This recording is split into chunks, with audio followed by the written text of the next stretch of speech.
Hi friends, I am Harmeet Singh. दृष्टि channel के लिए अरे अरे अरे घबराइए मत और वीडियो बंद मत कीजिए। आज मैं आपको ज्ञान की बातें नहीं बताने वाला हूँ। अरे ये ज्ञान बघार बघार के तो मैं भी बहुत बोर हो गया हूँ और हमको मालूम है कि आप लोगों को भी बहुत चाट चुका हूँ। तो इसलिए आज मैं ज्ञान की बात बिल्कुल नहीं करूँगा। और आज ना मैं आपसे अपनी कुछ और प्रतिभाओं के बारे में बताना चाहता हूँ, जिक्र करना चाहता हूँ। देखिए, घमंड नहीं करता हूँ, लेकिन बचपन से ही ना बहुत मल्टी टैलेंटेड पर्सनालिटी हूँ।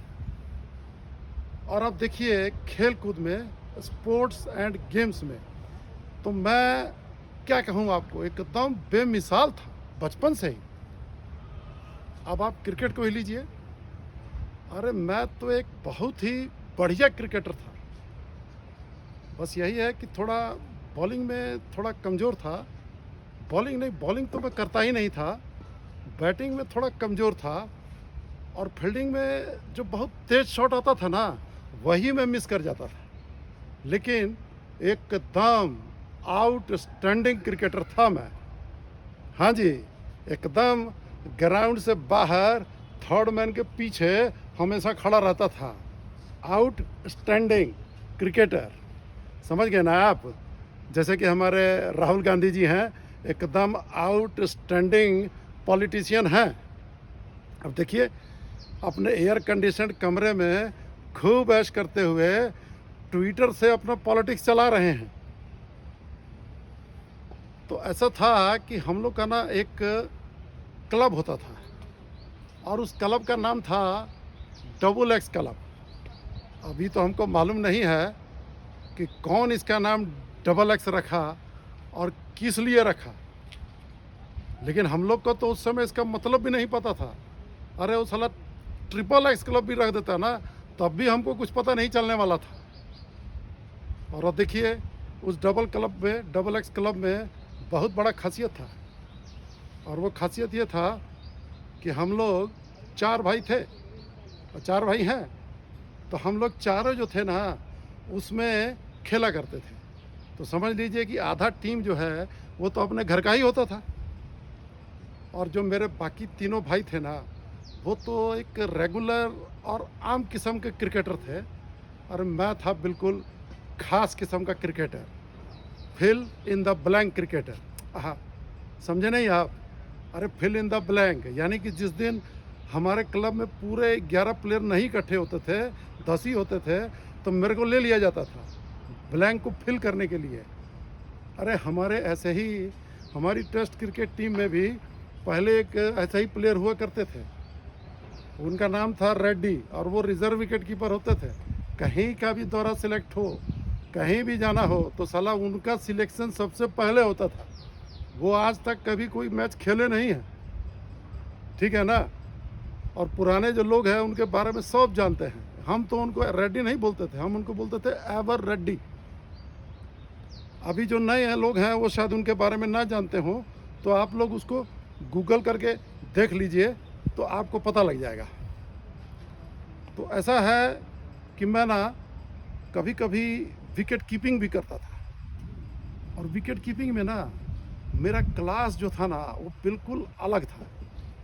अब आप देखिए कि जैसे ही वो जो बॉलर होता है ना, तेज बॉलर, तो जो वो विकेट से बॉल फेंकने के लिए जो रनअप लेता है, वो नापता है कि कितना दूर से भागना है उसको। तो मैं भी क्या करता था कि जितना दूर से वो नापता था ना भागने के लिए, उतना ही दूर मैं विकेट के पीछे नापता था और बिल्कुल पीछे जाके खड़ा होता था। अरे सेफ्टी सेव्स। अरे बचपन से हमको ये सब रिस्क लेने का ज़्यादा आदत नहीं है और इसका एक फ़ायदा भी होता था टीम को। अरे एक प्लेयर जो है ना, एक फील्डर, वो हमारे पास एक्स्ट्रा निकल आता था, कहीं और उसको इस्तेमाल कर लो, क्योंकि थर्ड मैन का कोई ज़रूरत नहीं रहता था। अरे थर्ड मैन की जगह पे तो मैं विकेट कीपिंग करता था। और आपको बॉलिंग के बारे में क्या बताऊं?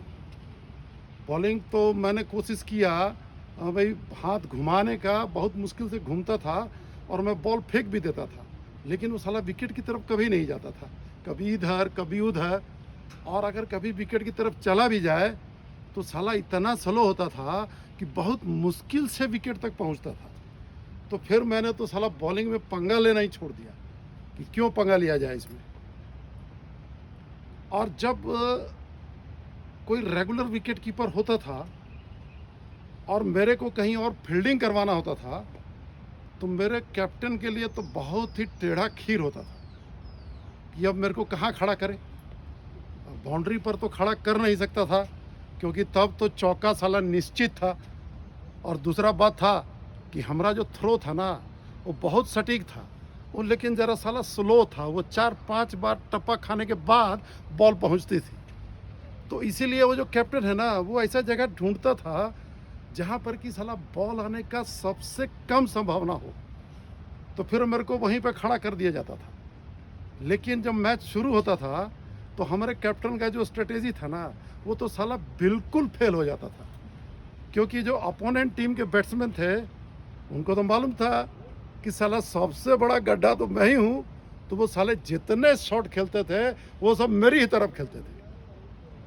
तो ऐसा नहीं है कि मैं सारे ही छोड़ देता था, अरे कोई कोई मैं पकड़ भी लेता था। अब आपको क्या बताऊं, बैटिंग आहा, बैटिंग तो हमारा एक बिल्कुल टॉप क्लास का था, बिल्कुल माशा अल्लाह था। और मेरा इतना फैन फॉलोइंग था कि जब मैं पहला रन लेता था ना तो स्टेडियम में जितना ताली बजता था ना उतना ताली तो दूसरों लोगों के हाफ सेंचुरी या फुल सेंचुरी पे भी नहीं बजता था। काहे कि साला हमारा खाता ही ना कभी कभार खुलता था। और आपको एक बार क्या बताएं कि एक बार तो हमारी टीम ने हमको कंधे पर बिठाया और पूरा स्टेडियम में हमको घुमाया। कहे कि उस दिन हम पूरा डबल फिगर में रन बनाए थे पूरा 11। और एक बार का बात बताएं, आपको तो साला यकीन नहीं होगा कि हम गए थे ओपनिंग करने के लिए, समझ गए ना। और जब हम सारी टीम जो है वो आउट होते चली गई और हम लास्ट तक नॉट आउट रहे और हम नॉट आउट ही वापस आए, मतलब कि बैट को पूरा हम साला कैरी कर गए। हाँ, अब ये बात दूसरा है कि उस दिन साला जो हमारा टीम था ना वो साला 3 रन पर ही ऑल आउट हो गया था, और जिसमें से 2 रन जो है ना वो नो बॉल का था। अब आपको लग रहा हो ये मजाक, अरे ये मजाक नहीं है, ये बिल्कुल सही में मैच हुआ था हम लोग का स्टेडियम में। और हम लोग के खिलाफ एक रणजी ट्रॉफी की टीम थी और बहुत उसमें फेमस प्लेयर खेल रहे थे। तो उन्होंने पहले बैटिंग किया, हमने बहुत कड़ा संघर्ष किया और उनको 165 रन पर ही रोक दिया, बिल्कुल समेट दिया। अब ये तो थोड़ा सा बैटिंग में हम लोगों से चूक हो गया, तो आप ये समझो कि सिर्फ 162 रन से हम लोग हार गए। अब अपनी टीम में ना हम ही एक ऐसा प्लेयर थे जिसको कि अपोनेंट टीम के जो प्लेयर थे ना वो भी बहुत पसंद करते थे। जब मैं ग्राउंड में उतरता था ना तो साला अपोनेंट टीम के प्लेयर और उनके फैंस तो बहुत ताली बजाते थे। क्यों? क्योंकि उनको पता था कि अब आज मैं आ गया हूँ खेलने के लिए, तो उनकी जीत तो बिल्कुल निश्चित हो गई है। क्योंकि मेरा था कि 30-40 रन तो मैंने अपनी नायाब फील्डिंग से उनको तोहफा दे देना था, और कई बार तो 3-4 को मैं रन आउट भी करवा देता था। अब रन आउट का तो ऐसा था ना कि बचपन से ही अपना जो एम है ना, मेरा जो सोच है वो साला बहुत ऊंचा है।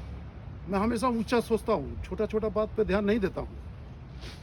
तो क्या होता था कि जब रन लेने का पूरा गुंजाइश होता था तो मेरे अंदर साला मोटिवेशन ही नहीं होता था दौड़ने का, तो मैं दौड़ता नहीं था और वो दूसरा प्लेयर दौड़ जाता था तो वो रन आउट हो जाता था।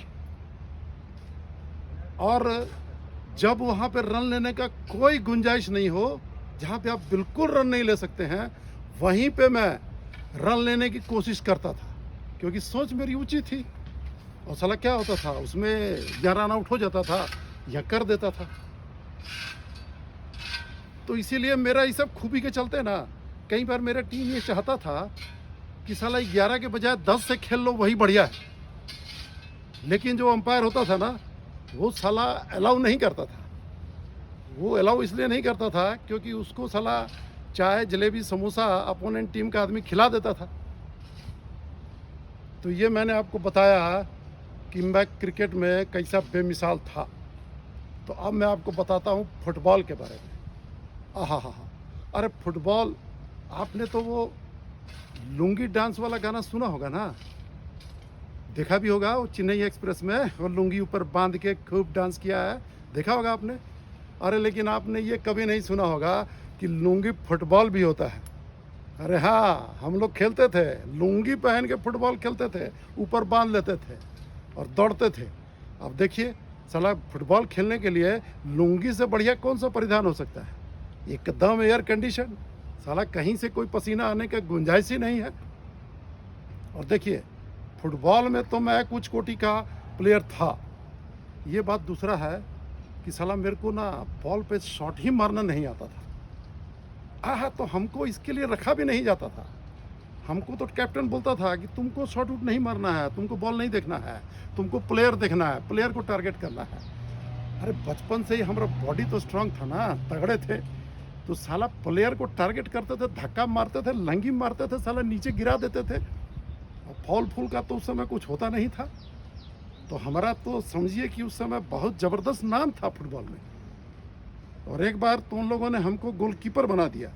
और देखिए उस दिन हमारी टीम ने सिर्फ 18 गोल खाए। और सिर्फ इतना ही नहीं है, मैं आपको बता दूं कि एक बार तो रेसिंग में मैंने ब्रॉन्ज मेडल जीता। अरे थर्ड स्थान आया था मेरा। हाँ, 2000 मीटर का रेस था, बहुत लंबा रेस था, तो बहुत सारे लोग दौड़ना शुरू किया, तो सब बीच में कोई थक गया, कोई रुक गया, कोई चलना छोड़ दिया, तो लास्ट में हम लोग 3 बचे थे, तो मैं तीसरे नंबर पे आ गया। और देखिए मेरा और जो दूसरे नंबर पे था ना, उसका फासला कोई बहुत ज़्यादा नहीं था, सिर्फ 500 मीटर। तब आप समझ गए होंगे कि कैसा हम खतरनाक किस्म का प्लेयर होते थे।